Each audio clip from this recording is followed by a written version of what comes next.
Alright, I want to talk to you about this upcoming Xbox console, which has been heavily rumored lately, and what it might entail and mean going forward for Xbox. So apparently Xbox is planning not just one device, but two devices. A full-blown next-generation Xbox console and a powerful portable Xbox handheld that's already in the works. So based off the latest rumors, this could completely change the way Xbox gamers game within the next few years.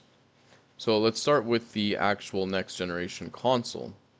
This one is expected to release sometime in 2027, and it might be worth the wait, as apparently Xbox is looking into making it more than just a powerful leap in terms of tech, but they're actually describing it as a PC disguised as a console. So the rumors say that Microsoft wants this system to support third-party PC storefronts like Steam and Epic Game Store, meaning that you won't just be locked into the Microsoft Store and Game Pass anymore. So basically, imagine you boot up your Xbox console and you've got obviously your Game Pass and your Microsoft Store, but you've also got your Steam library and your Epic Game Store all on your same Xbox, next generation Xbox console. So you got access to your PC games and your Xbox games on the same system. Now in terms of the hardware and what's inside, there's going to be a full-powered premium model with cutting-edge specs, and probably most likely a digital-only version that'll be cheaper, smaller, built for the cloud gamer, basically like the Series X and Series S.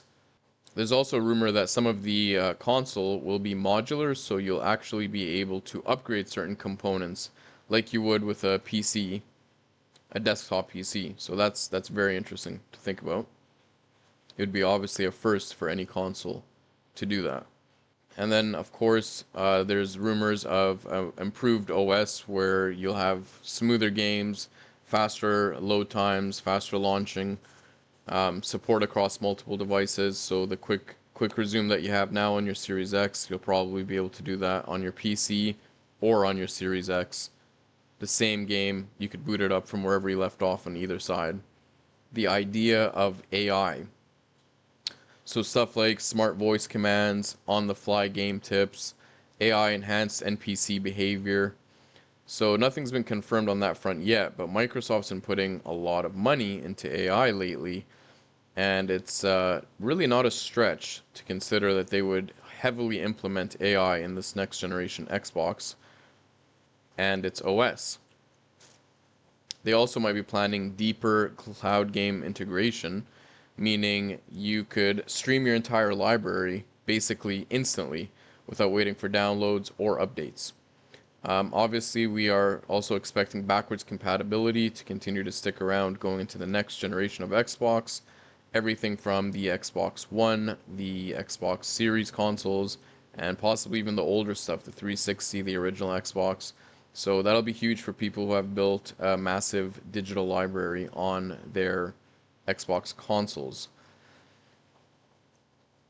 Now, what's interesting is Microsoft has already confirmed that they're not doing a mid-gen refresh this generation. So there's going to be no Xbox Series X Pro, no Slim model, none of that. We're going straight into the next generation.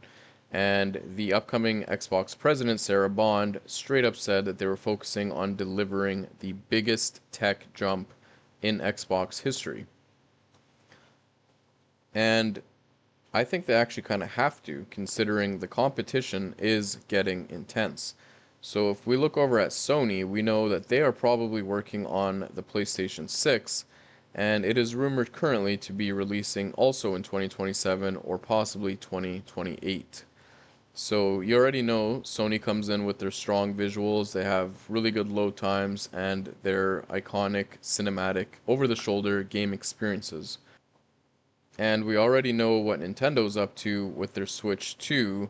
So as far as it holding up going into the Series X2, the next generation Xbox, or the PS6, it's really hard to tell how well it will do going forward. So it might be in Nintendo's benefit to release a Pro model down the road at some point with upgraded specs to keep up with the competition.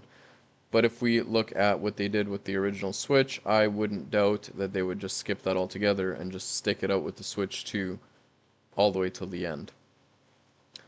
So let's look at the Xbox handhelds. According to insiders, we know Microsoft is working with ASUS to drop two versions of a new handheld called the ROG Xbox Ally and a higher end version called the the Xbox ROG Ally X.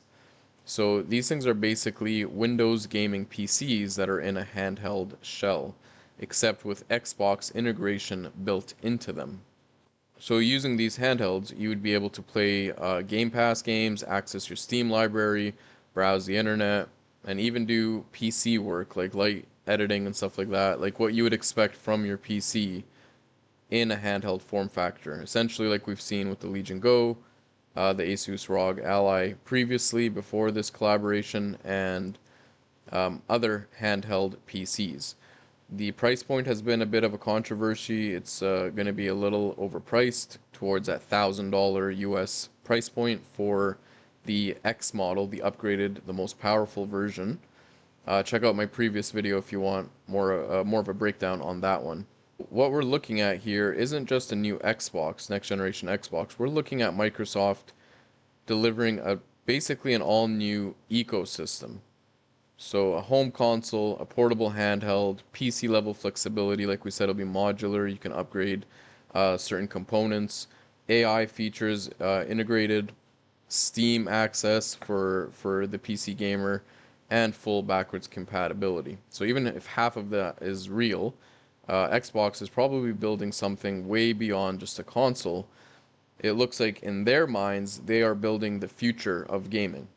So the question comes down to, would you consider buying this next generation Xbox and a next generation handheld? Whether you would or wouldn't, let me know in the comments. Drop a like on this video. I am out.